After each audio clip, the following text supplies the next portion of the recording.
Hari ini kita ke Bawaslu Kabupaten Aceh Timur untuk menambah alat bukti dari laporan penggelembungan suara yang telah kami laporkan sebelumnya.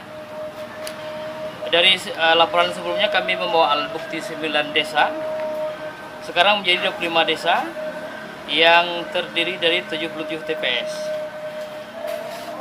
yang berada di Kecamatan Perlak. Sebagaimana kita ketahui, di Kecamatan Perlak ada 38 desa,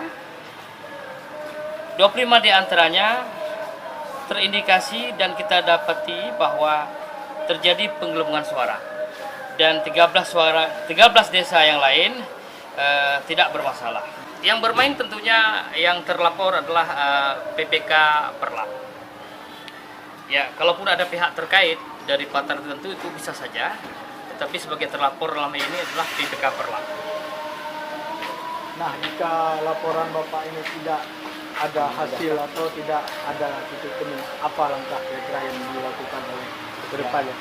Ya, kita harapkan Bawaslu dapat menyelesaikan hal ini dengan secepatnya, dengan adil, karena kami juga tidak menginginkan langkah-langkah di luar mekanisme yang ada untuk menghindari hal-hal yang tidak kita inginkan.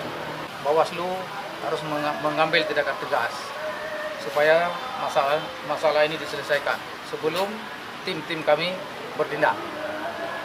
Mungkin kalau masalah ini tidak selesai, tim kami tidak mau menerima keputusan seperti ini, karena ini kecurangan yang paling